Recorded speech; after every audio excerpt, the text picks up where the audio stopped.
서로 축복하겠습니다. 기도의 힘을 체험하는 특세가 됩시다. 당신도 300명의 기도 용사입니다.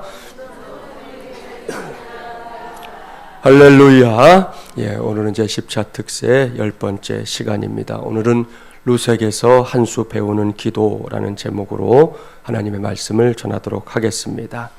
오늘 우리가 만나볼 사람은 말씀의 제목이 언급된 대로 룻이라는 여인입니다.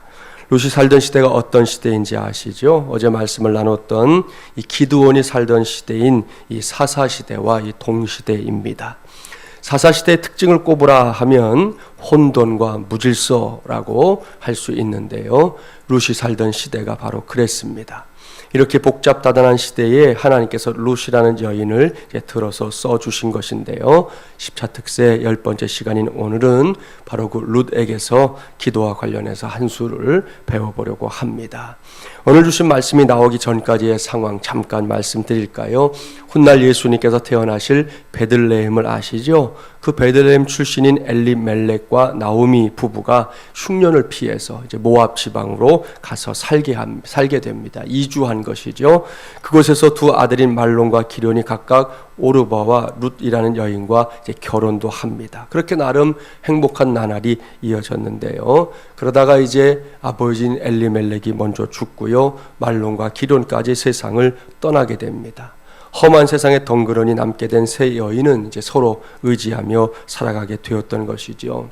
그러다가 이제 베들레헴이 흉년에서 벗어나게 됐다 하는 소식을 전해들은 나오미는 이제 자기들밖에 남지 않고 했으니까 고향으로 돌아가야 되겠다 결심을 하게 됩니다. 그때부터 이제 나오미와 두 며느리 사이에 이 사랑의 실랑이가 시작됩니다. 나오미는 계속해서 두 며느리에게 각각 친정으로 돌아가서 재혼도 하고 남은 여생 행복하게 살도록 해라 그렇게 신신당부합니다. 그러나 두 며느리 역시 홀로 남은 시어머니를 버리고 자신들만의 행복을 위해 떠날 수가 없었습니다. 그러다 보니 이제 시어머니와 두 며느리 사이에서는 누가 더 상대방을 사랑하는지 씨름하는 일이 계속된 겁니다. 그렇게 얼마간의 시간이 지났을까요? 마침내 이제 결론이 났습니다. 오늘 주신 말씀 본문 14절 말씀 함께 봉독합니다. 14절입니다. 그들이 소리를 높여 다시 울더니 오르바는 그의 시어머니에게 입맞추되 룻은 그를 붙쫓았더라. 아멘. 보십시오. 며느리들을 생각해주는 나오미의 간곡한 당부를 더 이상 거절하지 못한 오르바는 할 수 없이 이제 나오미의 말대로 친정으로 돌아가고 있습니다. 나오미는 기꺼이 그녀의 앞길을 축복해 주었습니다. 그러나 둘째 며느리였던 룻은 달랐습니다. 그녀는 손이 동서가 시어머니의 곁을 떠나는 그 순간에도 오늘 성경을 보니까 나오미를 붙쫓았다 그렇게 말씀합니다. 여기서 붙쫓다라는 말은 히브리어로 다바크라고 하는데요. 이 말은 굳게 결합하다 혹은 붙들고 늘어지다 그런 뜻이에요. 무슨 말인지 아시겠죠? 룻이 시어머니인 나오미에게 요즘 흔하게 하는 말로 껌딱지처럼, 우리 아이들 중에 껌딱지들 있잖아요. 엄마하고 짤싹 붙어갖고 절대 안 떨어지는 아이. 지금 한 아이가 고개를 숙였는데 그 녀석도 껌딱지에 속해. 아무튼 껌딱지처럼 찰싹 달라붙어서 결코 떨어지지 않고 있는 그런 상태를 묘사하는 거지요. 그만큼 룻의 결심이 단호했다는 겁니다. 사랑하는 새벽용사 여러분, 여기서 우리가 기도와 관련해서 룻에게서 배울 것이 있습니다. 그것은 룻이 시어머니인 나오미에게 이 붙쫓았다는 바로 그 태도입니다. 금방 붙쫓았다라는 단어의 의미를 설명드렸지요. 점잖게 말하면 결합했다 하는 것이지만 좀 더 사실적으로 묘사하면 그야말로 죽을 둥살둥 붙들고 매달렸다, 늘어졌다라는 것이죠. 흔히 바짓가랑이 붙잡고 매달린다 이런 뜻 있잖아요. 그런 말. 이것이 나오미의 곁에 서 있었던 룻의 모습입니다. 저는 이러한 룻을 보면서 기도에 관련된 주님의 말씀이 떠올랐어요. 그것은 누가복음 18장 1절 이하에 기록된 과부와 재판장의 비유입니다. 한 도시에 하나님을 두려워하지 않고 사람을 무시하는 한 재판장이 있었습니다. 그런데 그 도시에 살고 있던 한 과부가 너무나 억울하고 답답한, 그리고 반드시 해결해야 하는 일 때문에 발을 동동동동 구르게 되었습니다. 이 과부는 자신의 문제를 해결할 수 있는 유일한 사람이 이 도시 안에 재판관밖에 없음을 알고 찾아가서 자신의 문제를 털어놓았습니다. 그런데 자, 생각해 보세요. 하나님을 두려워하지 않고 사람은 무시하는 재판장의 눈에 과부의 그 넋두리가 들리기나 했겠습니까? 어림도 없습니다. 귀등으로도 듣지 않았습니다. 그때 과부가 어떻게 했는지 보려고 합니다. 누가복음 18장 4절과 5절 말씀 한번 찾아볼까요? 신약 126쪽.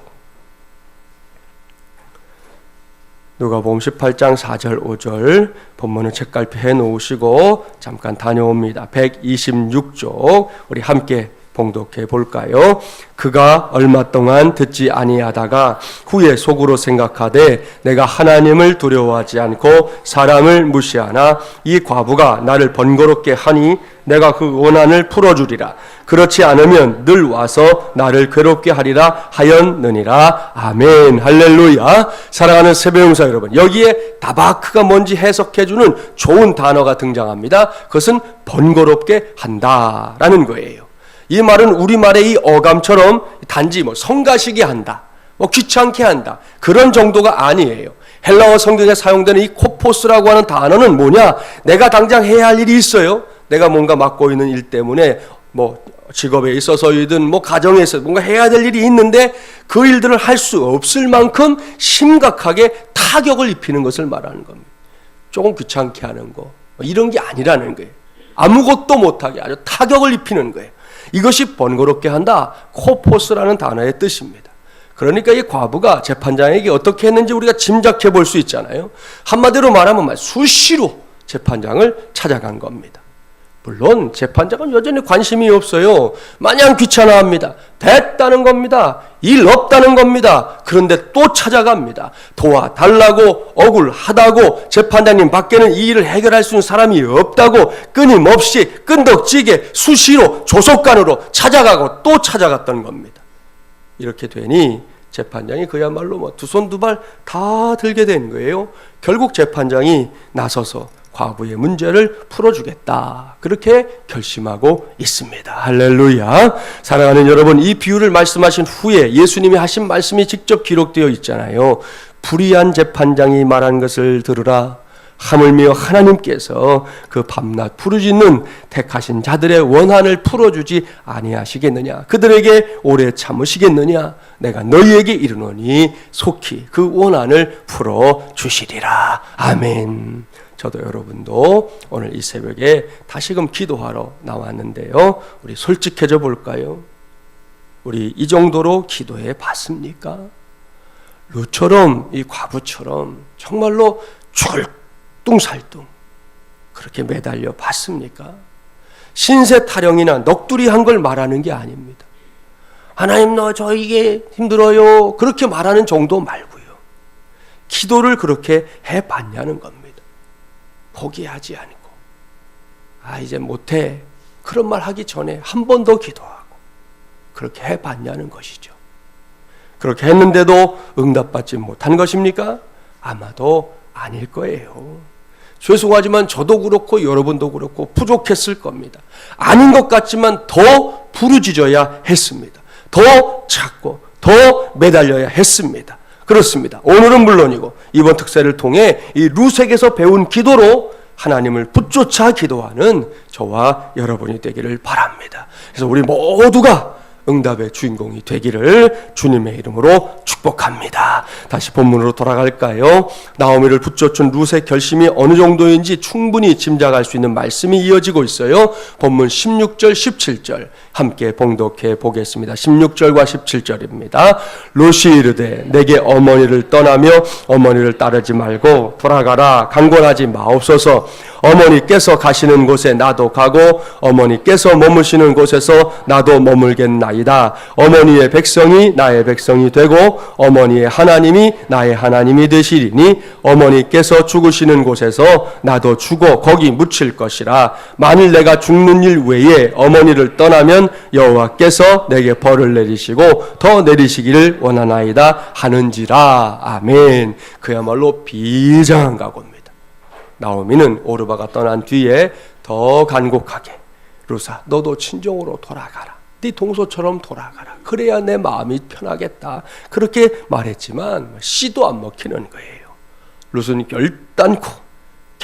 결단코 그렇게 할 수 없다고 말하면서 도리어 나오미를 설득하고 있습니다. 여기서 우리는 룻의 고백을 눈여겨봐야 합니다. 룻은 시어머니 나오미와 남은 생애를 끝까지 함께할 것을 굳게 다짐하고 있습니다. 결코 즉흥적인 다짐이나 잠깐을 위한 다짐이 아니었다는 것이죠. 얼마나 아름다운 사랑입니까? 그야말로 지금 우리가 살고 있는 이 시대가 반드시 회복해야 할 사람다움이 바로 여기에 있습니다. 그리고 여기서 우리는 다시금 룻에게서 기도 한 수를 배워야 합니다.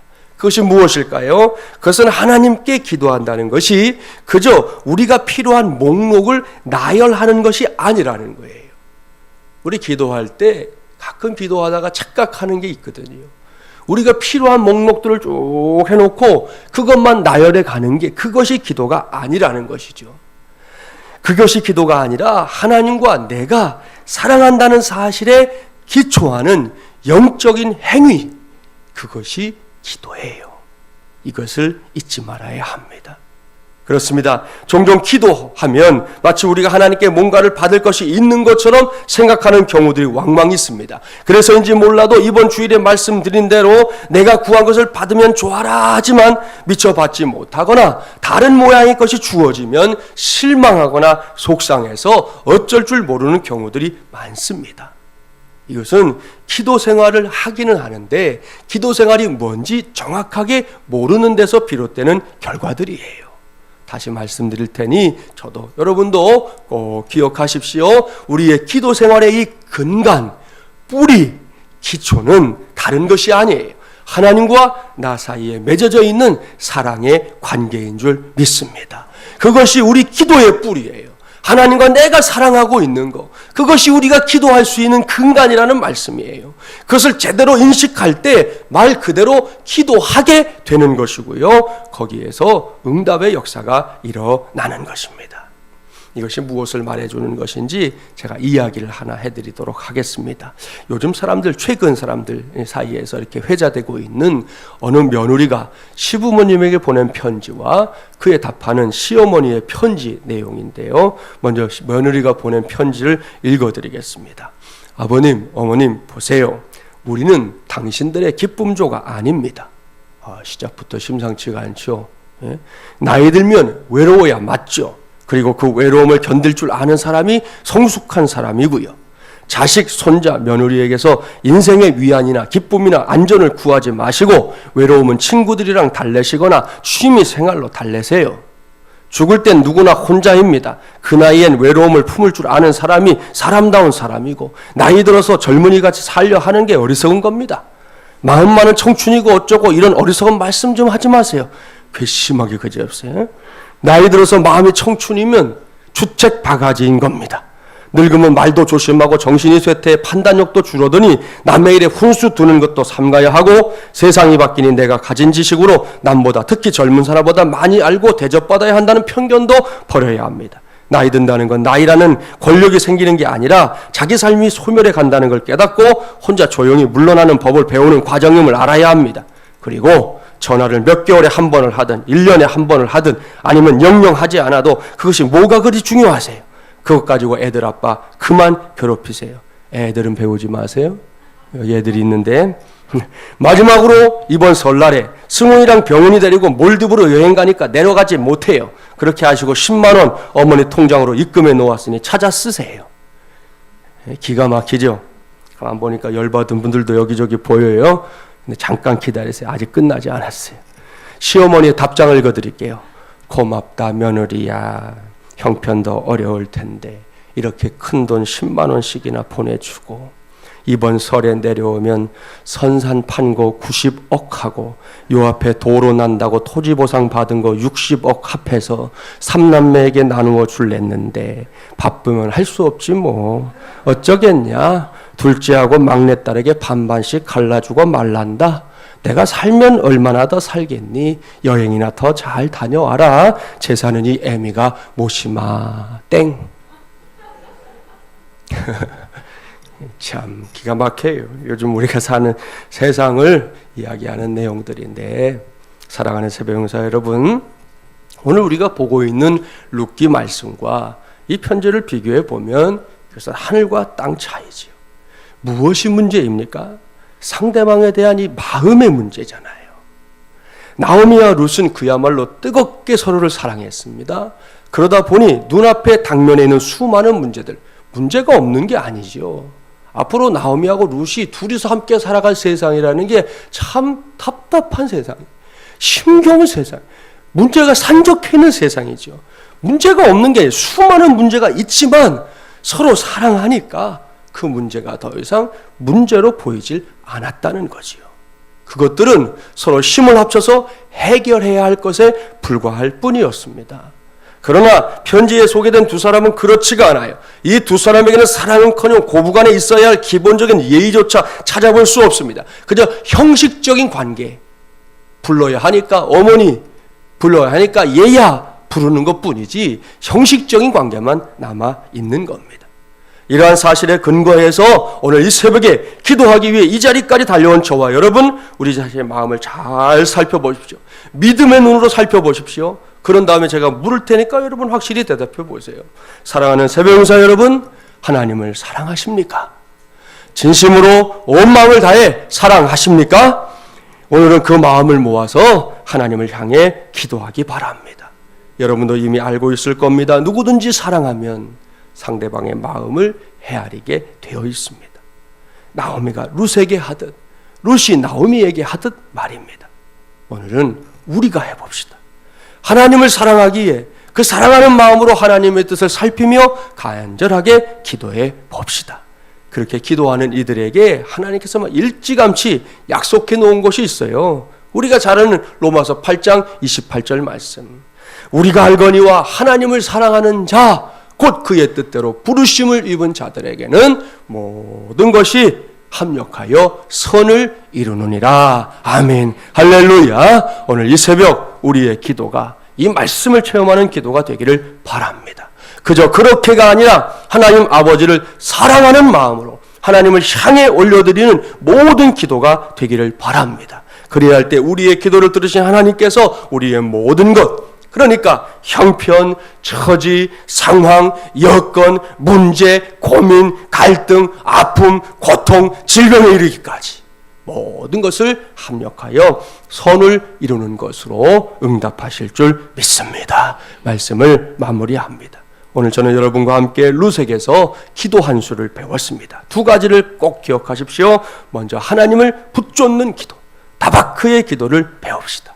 기왕지사, 여러분 단잠까지 다 뒤로 하고 새벽을 깨우고 여기까지 왔는데 맨송맨송 앉아있다가 돌아가면 안 됩니다. 제대로 기도합시다. 간절하게 부르짖어가며 기도합시다. 하나님의 관심이 다른 곳으로 쏠릴 수 없을 정도로 적어도 이 시간만큼은 이곳에, 그리고 기도하는 내게 그 시선이 머물 수 있도록 기도하는 우리 새벽용사들이 되시기를 주님의 이름으로 축복합니다. 두 번째가 뭔지 아시죠? 하나님은 우리에게 빚진 것이 없습니다. 우리가 하나님께 빚을 졌어요.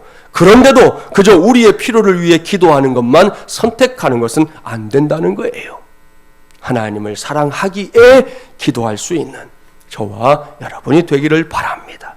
거기에 합력하여 선을 이루시는 놀랍고 위대한 응답이 있을 줄 믿습니다. 오늘 이 새벽에는 이 두 가지를 단단히 붙잡고 기도하고 또 기도해서 하나님의 때에 하나님의 방법으로 응답받는 저와 여러분이 되기를 주님의 이름으로 간절히 축원합니다.